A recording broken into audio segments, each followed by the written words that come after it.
What's happening, folks? Back with another reaction, back with some more Duran Duran, and we're going back to their Big Thing album proper again, which is to say I just reacted to the original version of Drug, which apparently was replaced by the version of Drug that is on this album, although it's not listed as a remix here, which I realize, like, over time that gets more and more confusing, right? Like, once you realize that there was a different version, although it's funny though, now that I say that, on the disc here it has a double asterisk, and then the asterisk says remixed by Joe Dworniak and Duncan Bridgman for Moody Productions. So it's interesting that, like, they put that note on there, but it's still, like, just listed as the, like, normal title of the song. So I get it. Like, you know, the more I explore their catalog, the more I understand, you know, there's all these different versions of the songs, and even, like, different versions of the albums with different track lists, and, you know, trying to keep track of everything, and, like, wait, so which one was that? But that's the remix, but it's not called the remix, and the original version's not actually on the track, so, or on the album. So yeah, it does seem like there's a, you know, a lot to kind of keep in mind when you're exploring Duran Duran's albums, and I appreciate all of you who've sort of helped me understand that to a much greater degree than I would have on my own. But we're up to a tune called Do You Believe in Shame.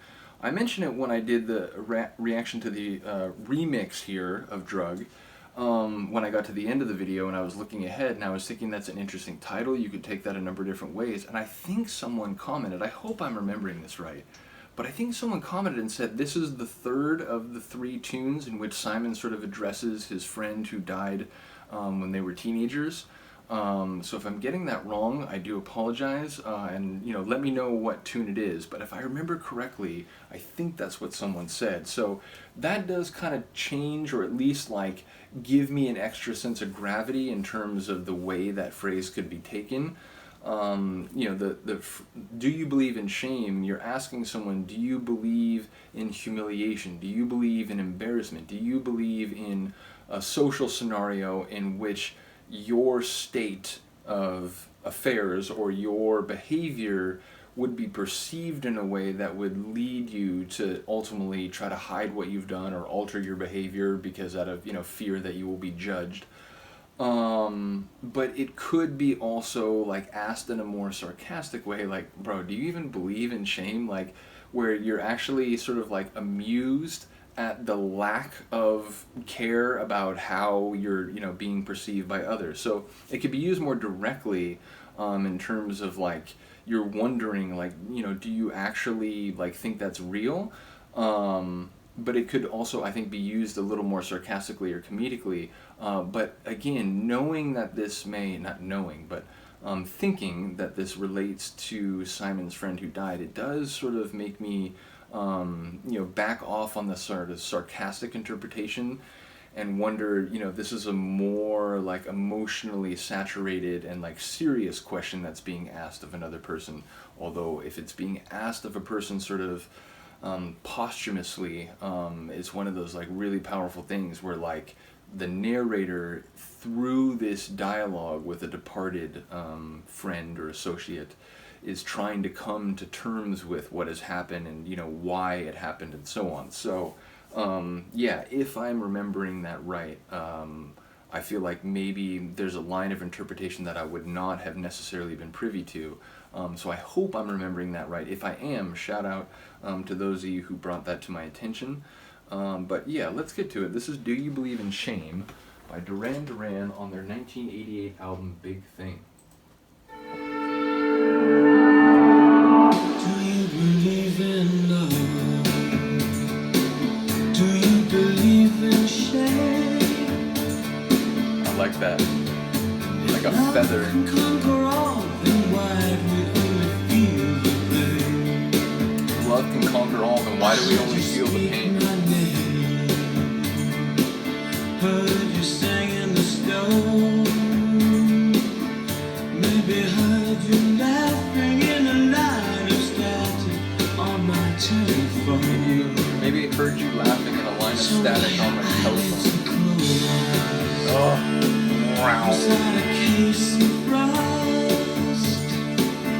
Did you have to change all your poets' fire into frozen dust?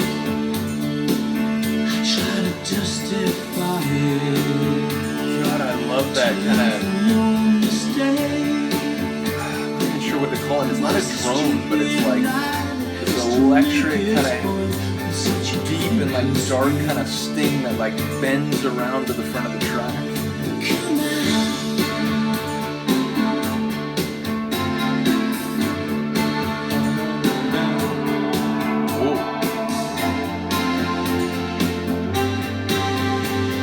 That melody.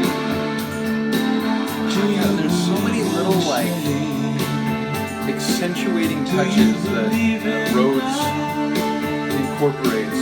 And if they taste the same, would you love again or abandon road?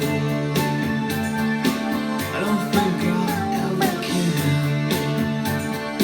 I love that layer. It's alright, I'm gonna bring you back, but I know I'm wrong. There's nothing I can say. There's nothing left to do. Just that lately I feel so damn. It's like sometimes I feel like, oh, that's a cool sung line, and he's about to end it, and then I'll like do that liquid metal thing and like bend it some more. And it's like, oh shit.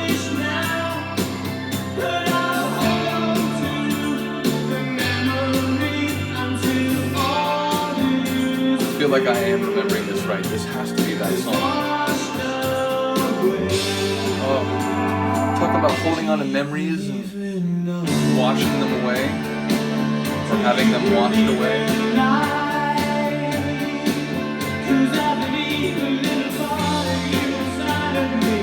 Oh.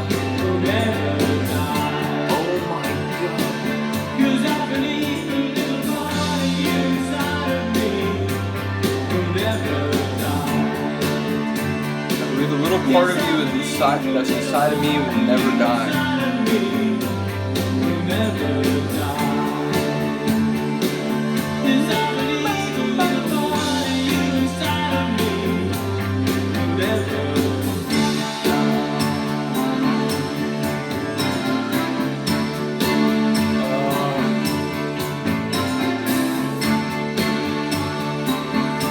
Have I mentioned I really like their syncopated, staggered instrumental interludes? A voice floating over the top of it all.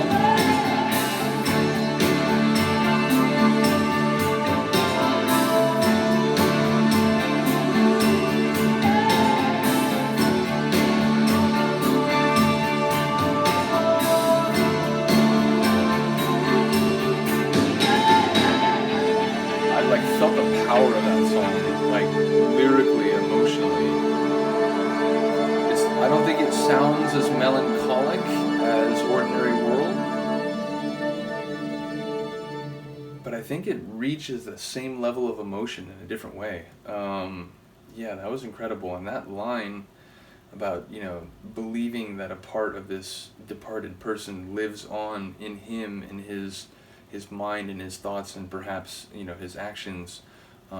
It's not only very emotional and touching, but it's profound. I think it's philosophically engaging. So yeah, again, shout out to LeBon's lyrics, and I feel like that had to be the third song in that sort of trilogy about his departed friend. But if for some reason I'm getting that wrong, and it just so happens that there's that line that fits with that, do let me know.